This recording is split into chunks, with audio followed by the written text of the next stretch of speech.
Assalamualaikum warahmatullahi wabarakatuh. Alhamdulillah wassalatu wassalamu ala Rasulillah wa ala alihi wa ashabihi wa mawalah. Allahumma 'allimna ma yanfa'una wanfa'na bima 'allamtana wa zidna 'ilma. Subhanaka la 'ilma lana illa ma 'allamtana innaka antal 'alimul hakim. Ikhwatal kiram, a'azzani Allahu wa iyyakum. Bapak Ibu jamaah yang Allah muliakan,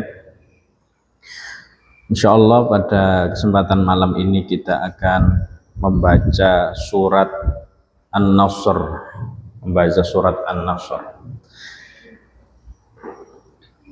Surat An-Nasr ini adalah kategori surat Madaniyah. Jadi surat yang Allah Subhanahu wa taala turunkan setelah Nabi sallallahu alaihi wasallam hijrah dari Mekah ke Madinah, walaupun turunnya di Mekah. Jadi surat An-Nasr ini secara geografis turunnya di Mekah.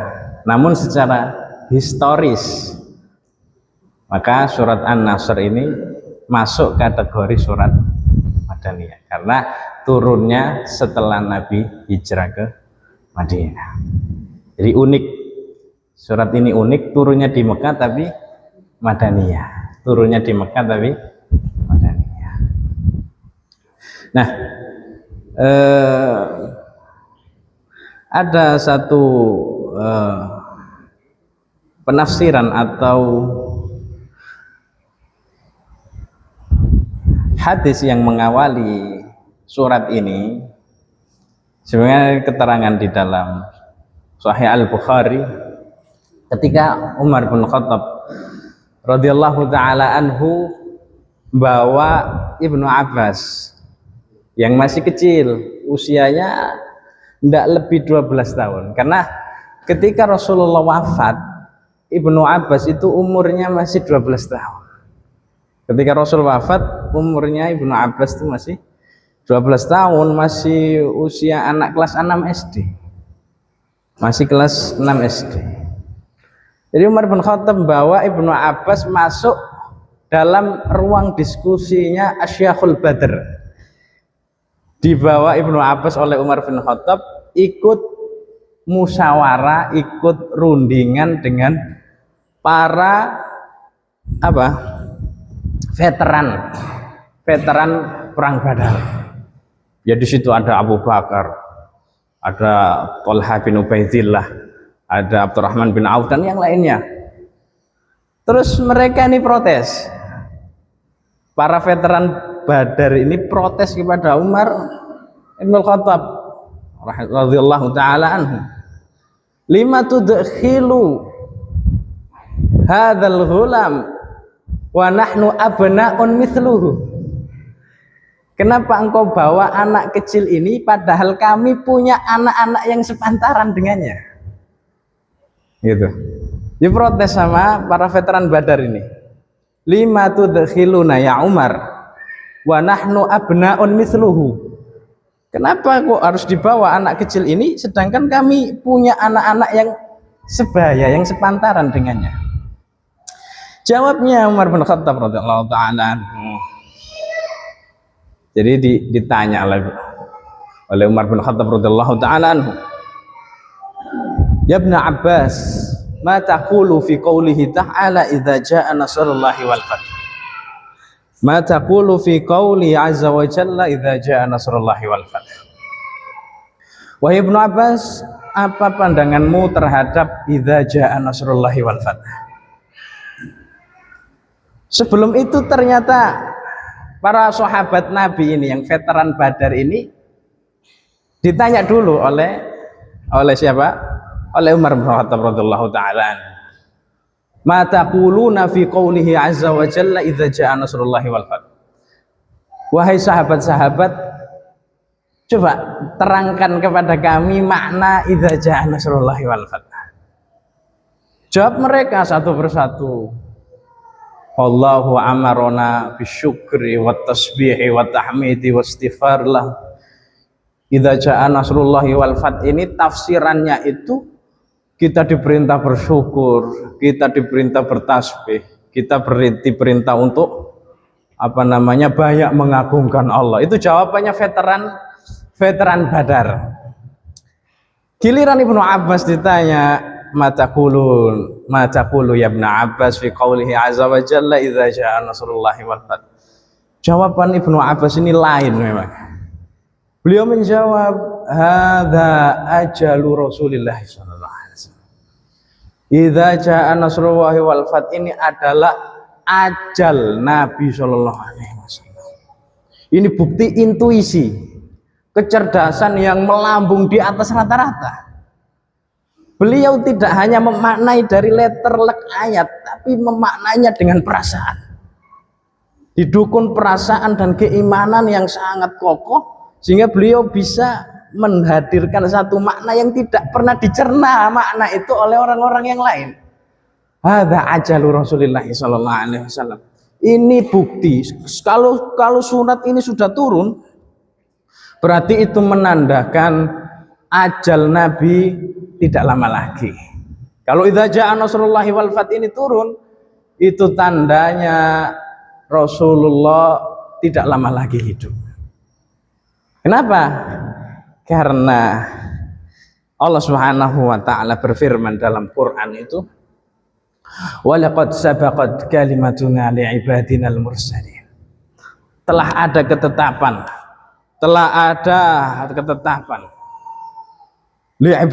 walaqad sabaqat kalimatuna, kalimat pengukuhan Allah terhadap hamba-hamba yang menjadi rasul. Innahum lahumul mansurun, sesungguhnya mereka betul-betul akan mendapatkan pertolongan. Jadi pertolongan yang Allah berikan kepada para nabinya itu di endingnya. Pertolongan yang Allah berikan kepada rasulnya itu di endingnya, di akhir hayatnya, Nah, di dalam surat itu disebutkan idza jaa nasrullah, apabila telah datang nasrullah, pertolongan Allah diidhofahkan. Nasrun itu artinya kemenangan, artinya pertolongan, artinya kejayaan. Nasrun diidhofahkan kepada lafaz Allah. Jadi di dalam Al-Quran kata nasrun itu mesti diidhofahkan.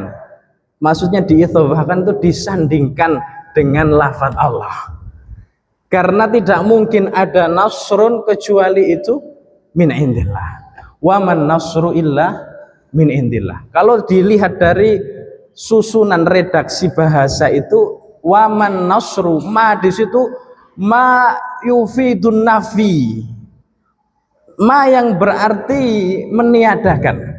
Ketika ada ma, kemudian setelah ma itu ada illah, fahadha bima'nal hasr. Kalau nemu di dalam Quran ada ma, setelah ma atau setelah la itu ada illah, berarti itu sumbernya cuma satu. Wa man nasru illa min indillah. Tidak ada pertolongan kecuali dari Allah. Makanya dalam Quran kata nasrun itu pasti diidhofahkan, pasti disandingkan dengan lafaz Allah. Idza jaa nasrullahi wal fath. Jadi itu tadi penafsiran Ibnu Abbas radhiyallahu taala anhu mengenai idza jaa nasrullahi wal fath adalah dekatnya ajal Nabi sallallahu alaihi wasallam. Nah, kembali pada pokok ayat ini, yakni an-nasru, pertolongan Allah Subhanahu wa taala. Pertolongan Allah Subhanahu wa taala itu janji. Kalau Allah sudah berjanji, fa innallaha la yukhliful mi'ad. Allah tidak akan mengingkari janjinya. Cuma kemenangan atau an-nasru, pertolongan Allah itu harus diiringi dengan sebab-sebab yang menghantarkan kepadanya.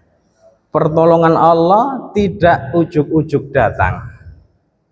Pertolongan Allah tidak ujuk-ujuk datang.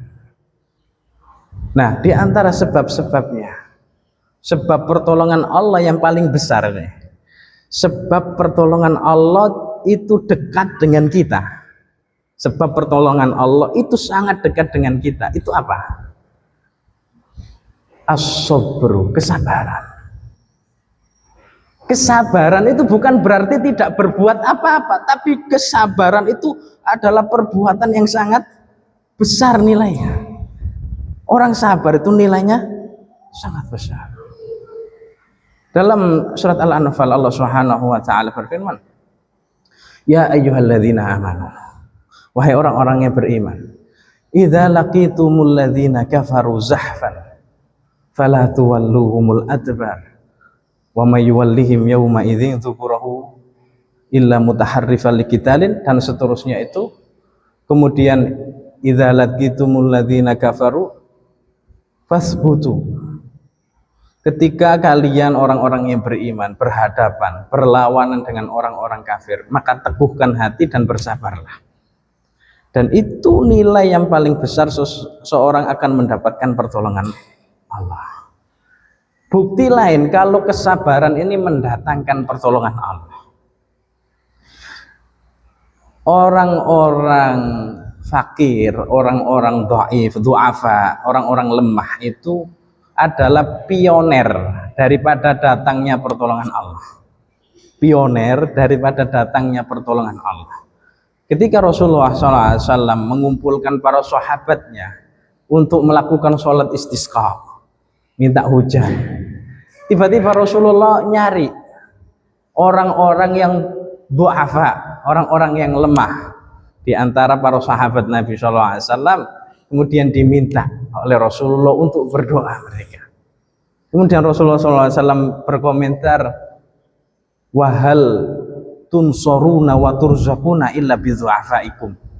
Kalian tidak akan mungkin ditolong, kalian tidak mungkin mendapatkan gucuran rezeki kemakmuran kecuali daripada doa-doa dan rintihannya orang-orang yang dhaif, orang-orang yang lemah di antara kalian. Kenapa? Karena orang-orang yang dhaif, orang-orang yang lemah, itu mereka bersabar dengan keadaan mereka. Bahkan bukti lain, Rasulullah SAW bersabda, ya, "Yastajibullahu du'aakum ma lam yu'ajjil." Allah pasti mengabulkan doa-doa kalian selama kalian tidak terburu-buru dengan jawaban dari doa itu. Kadang-kadang kita terlalu terburu-buru, kapan. Nah, ketika terburu-buru itu pertolongan Allah hilang. Ketika terburu-buru sehingga dia meninggalkan doa, meninggalkan harapan terhadap Allah Subhanahu wa taala, pertolongan itu akan hilang. Maka kunci dari pertolongan Allah itu datang adalah apa? Sabar. Dan bukti terakhir, kalau sabar itu kunci datangnya pertolongan Allah. Dalam surat Al-Baqarah Allah Subhanahu wa taala berfirman, "Am hasibtum an tadkhulul jannah." Kalau diterjemahkan bebas itu, "Am hasibtum an tadkhulul jannah." Kok enak kalian Arab mengharap surga, mengharap masuk surga. Walamma ya'tikum mathalul ladzina khalau min qablikum. Padahal kalian belum merasakan apa-apa yang dirasakan oleh orang-orang sebelum kalian. Ujian keimanan. Ujian keimanan bukan hanya ujian duniawi. Tidak punya beras, tidak bukan itu yang dimaksud Allah. Masadhumul ba'sa, mereka mendapatkan al-ba's, kesempitan, wadharra, bencana, wazulzilu, musuh di kiri, di kanan, di belakang, di samping. Nah, disinilah letak pertolongan Allah. Hatta yaqula ar-rasulu walladzina amanu, sampai orang-orang yang beriman bersama para rasul mereka itu mengatakan, mata nasrullah, kapan kiranya pertolongan Allah ini datang? Ala inna nasrallahi qarib. Sesungguhnya pertolongan Allah itu dekat. Maka kunci dari semua kebaikan adalah as-sabr, kesabaran. Kesabaran menghadapi apa yang sedang terjadi. Kesabaran menghadapi atau menapai kebaikan yang kita sedang lakukan. Konsisten di atas ketaatan kepada Allah. Kesabaran di dalam menjauhi segala sesuatu yang mengakibatkan kebencana dan juga kerusakan bagi diri kita dan alam semesta. Jadi itu kunci dari nasrullah adalah as-sabr. Dalam hadis an-nasru ma'as sabri. Dalam hadis riwayat Al-Bukhari, an-nasru ma'as sabri. Pertolongan Allah itu pasti datang selama seorang itu sabar. Kemudian datang idza jaa nasrullahi wal fath. Nasrullah diidhafahkan kepada Allah Subhanahu wa taala. Wal fath pakai alif lam. Wal fathu. Ketika datang pertolongan Allah dengan al-fathu pakai alif lam di situ bermakna adz-dzihni. Sesuatu yang sudah terkonsep, teringat sebelumnya. Kejadian itu diikat dengan alif lam. Suatu kejadian itu diikat dengan alif lam. Kalau pakai fathu doang, inna fatahna laka fatham mubinan, tidak pakai alif lam, maka kemenangan, pembukaan yang mana itu tidak tahu. Pembukaan yang mana itu tidak disebutkan. Tapi pakai alif lam, idza jaa nasrullahi wal fath, artinya pembukaan, pembebasan yang itu. Nah, para ulama sepakat semuanya. Alif lam di sini bermakna Fathu Mekah. Alif lam di dalam surat An-Nasru ini wal Fathu ini maknanya adalah Fathu Mekah. Secara historis diikat kejadian itu dengan alif lam. Ini indahnya bahasa Arab itu seperti itu. Semua orang tahu kalau alif lam di dalam surat An-Nasr itu adalah Fathu Mekah. Jadi Allah mengungkit nikmatnya berupa pembebasan kota Mekah. Allah mengungkit nikmatnya kepada Nabi Sallallahu Alaihi Wasallam dengan menyebut kejadian Fathu Mekah. Fathu Mekah ini Bapak Ibu sekalian sebuah akhir daripada dakwah, perjuangan dakwah Nabi Sallallahu Alaihi Wasallam. Beliau awalnya orang Mekah, tinggal di Mekah selama 13 tahun mendakwakan tauhid, mendakwakan agama yang benar, mendakwahkan supaya orang tidak berbuat syirik, menyekutukan Allah. Namun akhirnya terusir juga. Terintimidasi oleh kaumnya sendiri, oleh orang kampungnya sendiri. Akhirnya pindah ke Madinah. Di Madinah beliau sallallahu alaihi wasallam waktu itu sudah berjalan 6 tahun. Rindulah hati ini dengan kota kelahiran. Rindulah hati ini dengan kampung halaman, sehingga Rasulullah SAW kepingin umroh di tahun 6 Hijriah itu, kepingin umroh. Diajaklah beberapa sahabat Nabi, ada ribuan diajak oleh Nabi SAW untuk berangkat umroh pada tahun 6 Hijriah itu. Di tengah jalan antara Mekah dan Madinah itu ada namanya satu distrik Hudaybiyah, dicegat oleh pasukan orang-orang kafir Mekah, orang Quraisy Mekah, dicegat, dilarang Rasulullah SAW masuk ke kota Mekah. Padahal beliau tidak bawa senjata apapun, tidak mau perang, tidak bawa senjata apapun, mau umroh karena rindu. Tapi begitulah seorang Rasul sallallahu alaihi wasallam. Beliau sabar menghadapi itu semua. Beliau sabar. Akhirnya dibuatlah perjanjian, sebuah piagam. Dan piagam ini kemudian setelah itu dikenal dengan istilah piagam Madinah. Bukan piagam Madinah. dikenal dengan perjanjian As-Sulhu Hudaybiyah, perjanjian Hudaybiyah. Ada 10 poin yang disepakati antara orang yang beriman dengan orang-orang musyrikin Mekah. 10 poin. 10 poin yang disepakati. Dan poin-poin itu kalau dibaca secara sekilas itu hampir seluruhnya tidak berpihak kepada kaum muslimin, justru merugikan kaum muslimin. Jadi di antara poinnya itu kaum muslimin dilarang masuk Mekah selama 10 tahun. Baru setelah 10 tahun berikutnya baru boleh. Di antara poinnya lagi, kalau ada orang musyrikin Mekah masuk Islam, maka harus dibalikan lagi ke Mekah.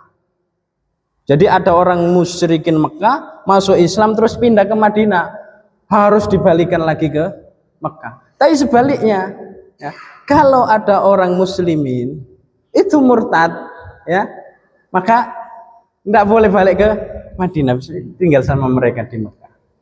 Ini merugikan. Ya. Nah, sahabat yang sangat kritis itu namanya Umar bin Khattab radhiyallahu taala anhu. Itu protes, ya Rasulullah kok mau dibodoh-bodohi mereka seperti ini? Ya Rasulullah kok mau dibodoh-bodohin mereka seperti ini? Marah Umar itu tidak setuju dengan sikapnya Rasulullah SAW. Sampai bilang gini kepada Rasulullah itu, saking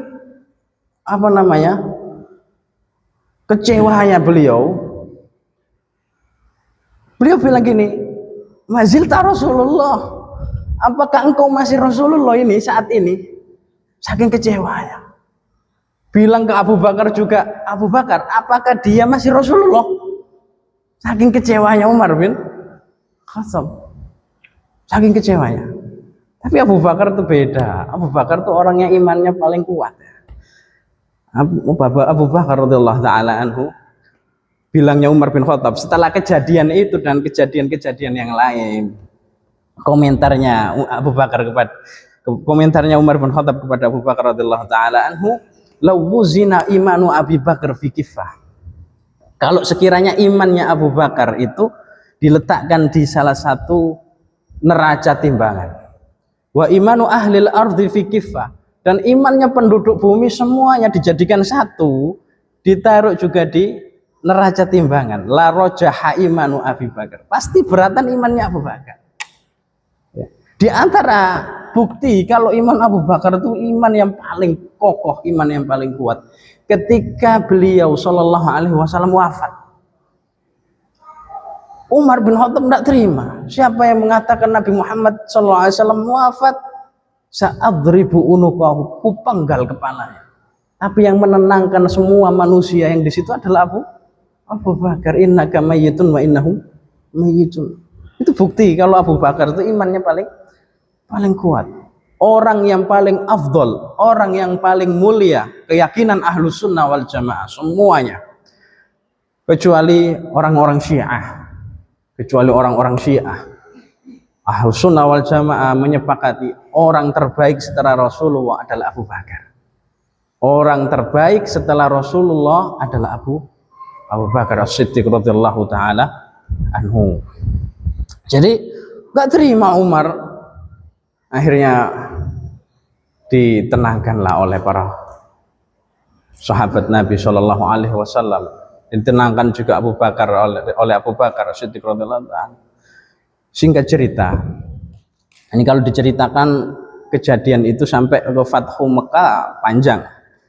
Singkat cerita, pulanglah mereka setelah mereka tahallul, setelah mereka pulanglah mereka ke Madinah di tahun 8 Hijriah. Itu tadi tahun 6 Hijriah. Di tahun ke-8 Hijriah itu terjadilah pelanggaran oleh orang-orang musyrikin Mekah. Di antara poin yang disepakati di perjanjian Hudaybiyah itu, kaum muslimin dan musyrikin beserta sekutu-sekutunya itu dilarang berperang selama 10 tahun. Tidak boleh ada pertikaian, tidak boleh ada perperangan selama 10 tahun. Nah, di tahun 8 Hijriah itu sekutunya kaum musyrikin itu Bani Bakar. Sekutunya kaum muslimin itu Bani Bakar. Musyrikin.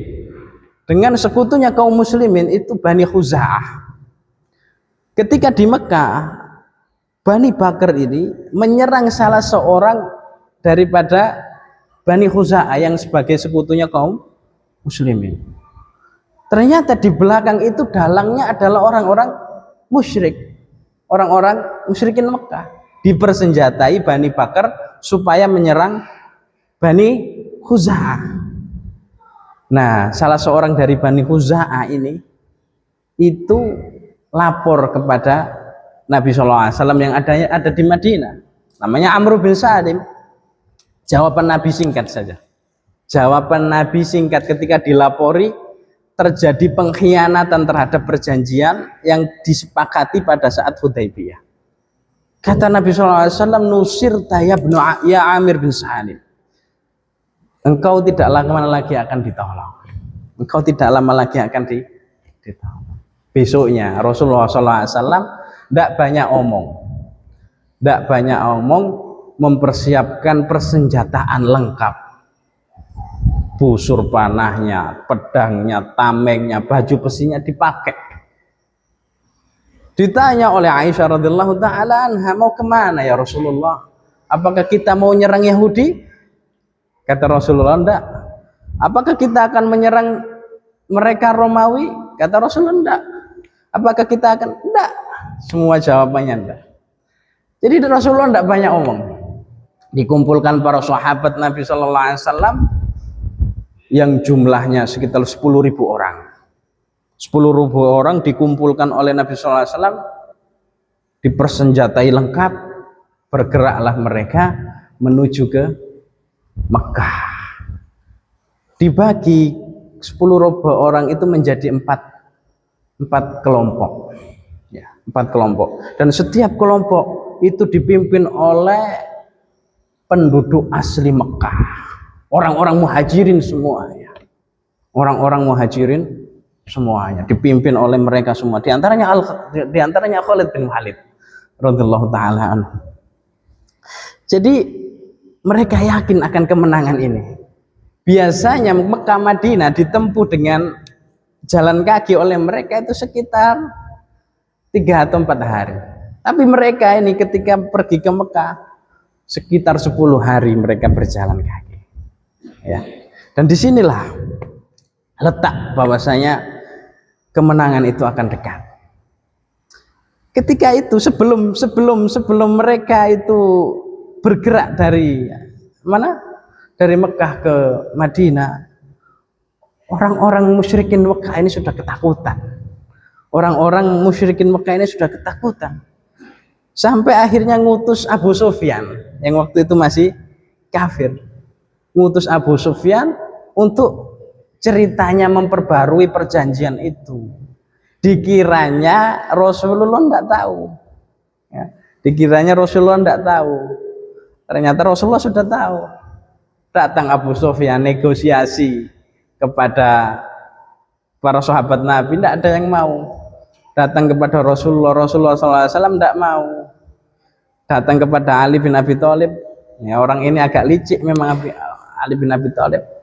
Kalau itu maumu, silakan umumkan saja sendiri. Jangan nyuruh saya, silakan umumkan sendiri. Ditipu, merasa ditipu oleh Ali bin Abi Thalib. Tapi mereka pasukan muslimin tetap berangkat.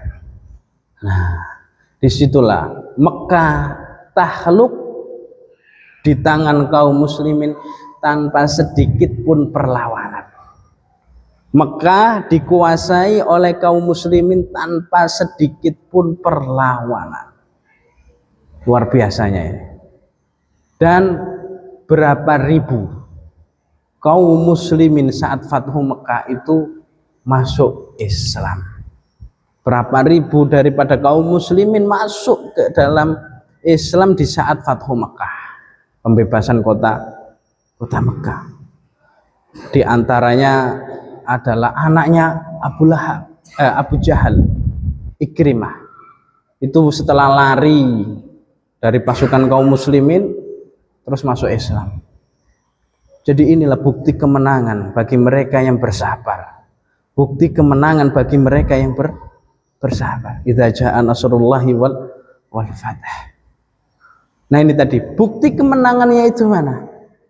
Wa ra'aitan nas, dan engkau melihat wahai Muhammad, wa ra'aitan nasa yadkhuluna, mereka semua itu orang-orang Mekah, maksudnya adalah orang-orang Mekah, yadkhuluna, mereka masuk fi dinillahi, di dalam agama Allah, afwaja, secara berbondong-bondong.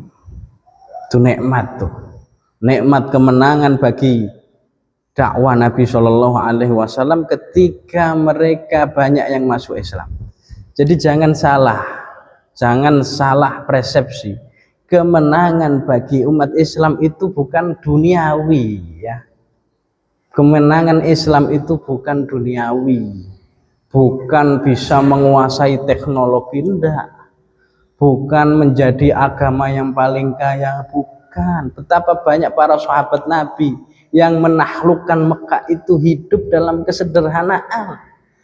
Kemenangan Islam bukan itu, tapi wara'aitan nas yadkhuluna fi dinillahi afwaja. Kemenangan Islam itu karo pemeluk Islamnya itu benar cara beragamanya. Itu Islam.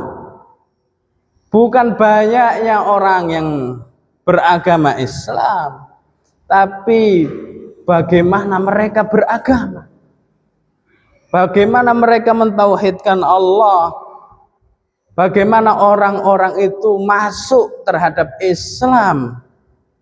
Wa ra'aitan nas yadkhuluna fi dinillahi afwaja. Islam datang bukan untuk mengentaskan kefakiran, enggak. Islam datang bukan tujuannya untuk menjadikan para pemeluknya kaya, enggak ada ceritanya itu.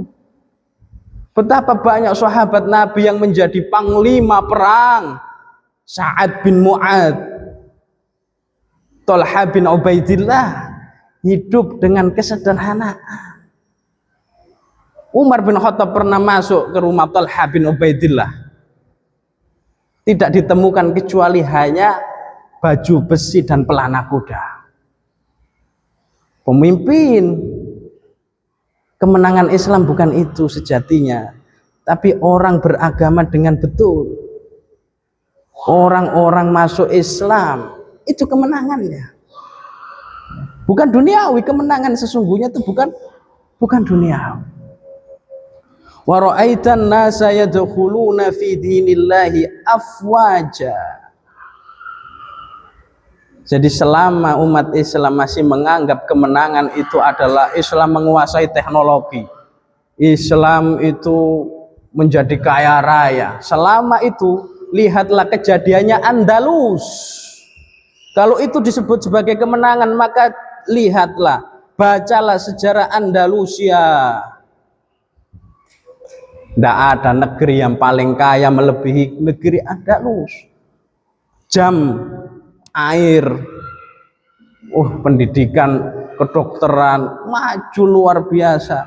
Tapi itu semua ternyata membuat mereka apa? Lalai, hancur lebur Andalusia. Tidak tersisa sedikit pun dari Andalus sekarang itu Spanyol. Tidak ada bekasnya sama sekali, kecuali hanya puing.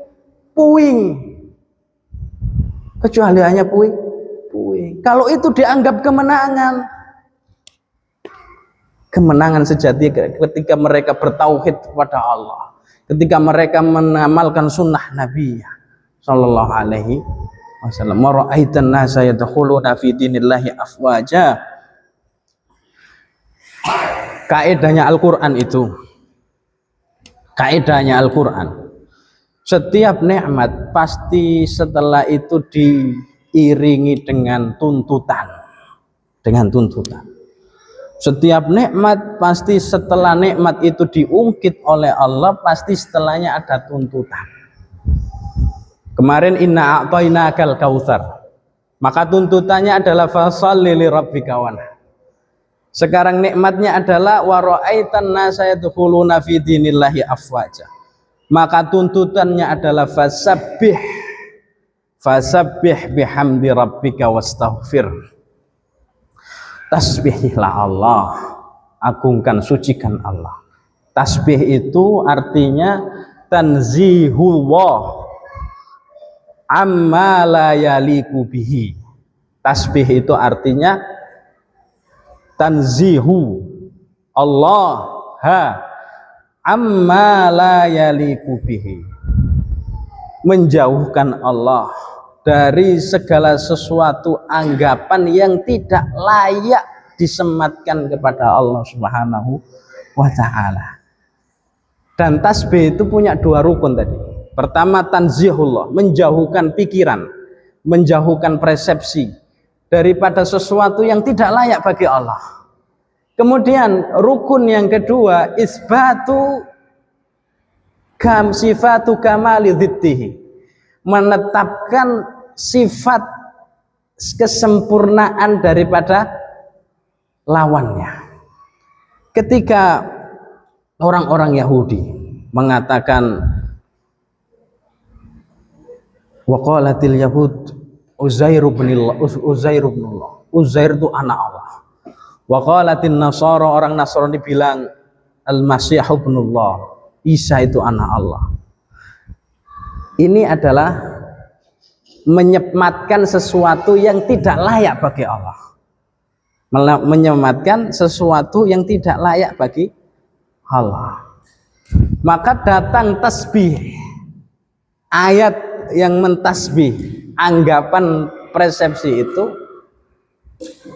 lam yalid walam yulad, Allah tidak melahirkan dan tidak dilahirkan. Nah itu artinya tasbih, menepis anggapan yang tidak layak bagi Allah Subhanahu wa ta'ala. Maka ketika kita membaca tasbih,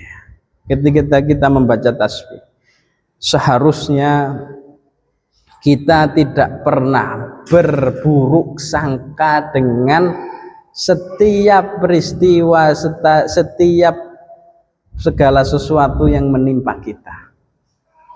Ya, harusnya kalau kita membaca tasbih dan merenungi makna tasbih, apapun yang menimpa kita itu adalah baik bagi kita. Apapun yang menimpa kita itu adalah baik bagi kita. Kalau bentuknya itu adalah dharra, kesusahan, ajaban li amril mukmin, orang mukmin itu hebat. Ajaban li amril mukmin, orang mukmin itu hebat. In asabahu dharra sabara fa kana khairan lahu. Dia ngambil sikap sabar. Wa in asabahu as-sarra syakara fa kana khairan lahu. Jadi mukmin itu vibes-nya yang terlihat dari dirinya itu positif. Tidak mungkin orang mukmin itu punya persepsi anggapan yang negatif terhadap takdir Allah. Ya. Vibe itu artinya penampakan, citra yang dihadirkan oleh orang yang beriman itu harus positif selalu. Entah susahkah, senangkah, semua itu baik. Entah fakirkah, kaya, semua itu baik. Orang kaya baik, jadi kaya baik, jadi miskin baik. Tidak ada yang nggak baik. Fakana khairul, selama dia mukmin itu baik semuanya, tidak ada yang nggak baik, nggak ada yang baik, nggak ada yang nggak. Itu tasbih, menganggap segala sesuatu baik, nggak ada yang nggak baik. Selalu kata orang itu ambil saja hikmahnya. Wastaghfir, dan mintalah tolong. Innahu kana tawwaba. Selalu minta istighfar, mohon ampun kepada Allah Subhanahu wa ta'ala. Kenapa setelah diperintah tasbih, setelah harus diiringi dengan istighfar? Kenapa? Karena bilang Allah ma qadarullah haqqa qadari. Sekuat-kuatnya kita mengagungkan Allah itu pasti tidak bisa dengan pengagungan yang sempurna. maka pengagungan kepada Allah itu mesti diiringi dengan istighfar. Kenapa? Karena kita tidak bisa beribadah kepada Allah dengan maksimal. Sholat kita ini berapa persen yang diterima Allah? Sedekah kita berapa persen yang diterima Allah? Tasbih kita berapa persen yang diterima Allah? Itu semua sebuah kecacatan. Sehingga kecacatan itu perlu ditambal dengan apa? Dengan istighfar. Nabi SAW mencontohkan itu. Innahu kana tawwaba, sungguhnya Allah Subhanahu wa taala Maha menerima taubat. Kesyukuran kita kepada Allah itu masih kurang. Kesyukuran kita kepada Allah itu masih kurang. Maka harus ditutup dengan apa? Dengan istighfar kepadanya, kepada Allah Subhanahu wa taala. Jadi surat An-Nasr ini pelajarannya itu sama seperti di dalam surat Al-Kautsar kemarin. Setiap nikmat itu harus ada tuntutannya, dan tuntutan dari sebuah nikmat adalah apa? Syukur kepada Allah Subhanahu wa ta'ala. Syukur yang paling besar, paling benar adalah menunaikan hak-hak Allah Subhanahu wa ta'ala. Syukurnya orang diberi waktu dengan cara menghabiskan waktu itu untuk ibadah. Syukurnya orang diberi harta dengan cara menghabiskan harta itu untuk ibadah. Syukurnya orang diberi anak dengan apa? Dengan mendidik anak itu beribadah kepada Allah. Jadi setiap nikmat itu ada tuntutannya, tidak gratis, harus ditunaikan sesuai dengan hak-hak yang Allah mau, bukan kita mau. Hak-hak lah yang Allah mau. Jadi itulah yang bisa dikupas, bisa dipetik dari pelajaran surat An-Nasr. Nah, banyak-banyak bersabar supaya pertolongan Allah itu datang. Kemudian setelah pertolongan Allah itu datang, banyak-banyak kita bersyukur dan beristighfar memohon ampun.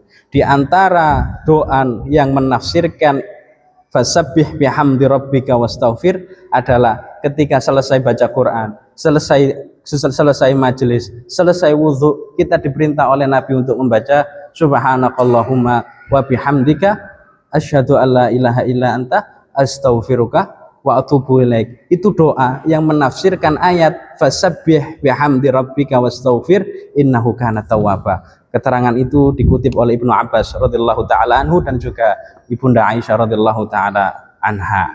Banyak-banyak baca doa kafaratul majlis. Setelah baca Quran itu diperintah bukan shadaqallahul adzim, tapi subhanakallahumma wa bihamdika asyhadu alla ilaha illa anta astaghfiruka wa atubu ilaik. Wassalamualaikum warahmatullahi wabarakatuh.